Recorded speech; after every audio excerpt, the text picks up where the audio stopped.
Welcome to mama can do. आज गोटे बहुत ही डेलीशियस स्वीट रो रेसिपी नहीं कि आसी जार ना है रसमलाई, जोटा कि आपण आसुवा आगामी दिवाली रे घरे बने कि निज किड मान को दे पारिबे। सब वीडियो गुडी को सर्वप्रथम देखिबा पय सब्सक्राइब बटन को क्लिक करंतु आ बेल आइकन को हिट करंतु रेगुलर अपडेट्स पय।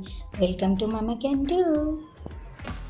तो सर्वप्रथम आमको गोटे लिटर फुल क्रीम वाला मिल्क नबाक पड़ो, जहाँठू कि आमको छेना बाहर करिया पड़ो। जो छेना को बाहर करने कि आमको दुईटी बड़ लेंबूर आवश्यक पड़ो। दुईटी बड़ लेंबूर जूस को आपण बाहर कर मिल्क बॉयल होला परे सेतिरे एमती अल्प अल्प मिसेईकी ताकू छेना छेड़िबा पर्यंत अपेक्षा करने को पड़ो। देखिबा आपनक क्षीर कडल टाइप रो हेकी छेना छेड़ी जाउची। तो छेना एठी भल भाबरे प्रस्तुत होला पर्यंत आपनक अपेक्षा करने को पड़ो।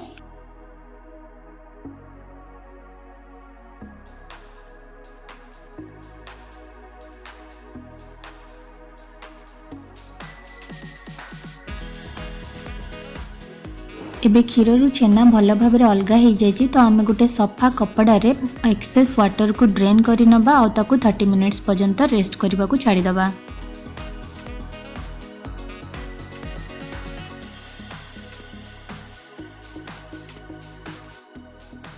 कपड़ा रे पनीर को प्लेस कला परे गोटे ग्लास ठंडा पानी ता ऊपर पके नबा, जा फल कि पनीर टा बाइंड होबा पई भल भाव रेडी हो जिवो।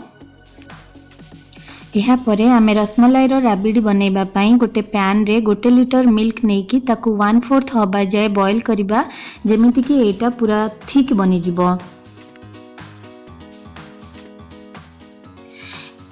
एबे मु राबिड रे सैफ्रन मिल्क माने केसर रो 3-4 पेटल को बॉयल मिल्क रे पके कि 5 ରୁ 10 मिनट पर्यंत भिजे की रखितली सेही मिल्क टा को ऐड करिवि। एबे देखंतु केते ब्यूटीफुली तार ऊपर पार्ट अलगा हो जाई क्षीरठू, माने एबे राबिड प्रस्तुत हो जाई। एबे टिके भल फ्लेवर पाई गोटे पिंच रो इलायची पाउडर पकेकी ताकू भल भाव में मिक्स करी नेबा। आ टिके भल स्वीटनेस पाई 2 स्पून रो सुगर हमें ऐड करी नेबा। Then our rabri is perfectly okay to सर्व।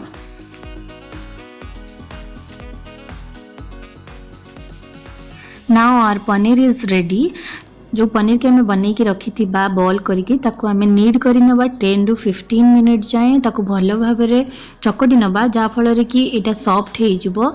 हमर जो राबिडी रो बॉल बाम बनेबा सेटा बहुत सॉफ्ट बनिबो। तो 10 ରୁ 15 मिनट जाए हमें ताकू भल भाव में सॉफ्ट करके नीड करी नबा।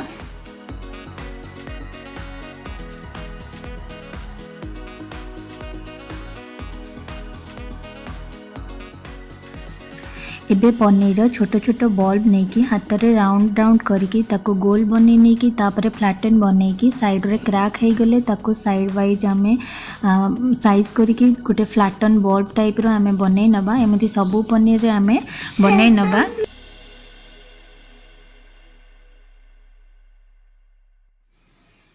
नाउ सुगर सिरप पई आ गोटे पैन रे गोटे कप सुगर नेकी 2 कप वाटर नेकी ताको भल भाव में बॉयल करी दबा, जेमिति कि टिके थिक हो जिवो। एबे बॉयल होतुबा सिरप रे आमे जो पनीर बॉल बनेतिबा ताकू 1 by 1 सेतिरे रखी पकेइबा। तापरे ताकू 10 मिनट पर्यंत छाड़ी देबा सेही सिरप रे बॉयल होबा पई।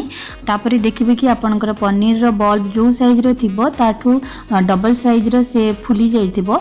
तो 10 मिनट पर आपन देखिबे कि सेटा पनीर रो बॉल टा कंप्लीटली रेडी हो जाइए राबिड रे पकेबा पई। तापरे गुटे स्पून साइज रे ताकू टिके स्क्वीज करके एक्स्ट्रा सिरप को बाहर करी नबा। देन आगुरी प्रस्तुत करके रखी राबिड रे पनीर बॉल को एमती 1 by 1 डीप करी नबा। लास्टली किछि ड्राई फ्रूट्स को कट करके ता ऊपर पकेकी गार्निश करी नबा। लास्टली देखंतु केते ब्यूटीफुली हमर रसमलाई स्वीट दिवाली पई प्रस्तुत हो जाइए।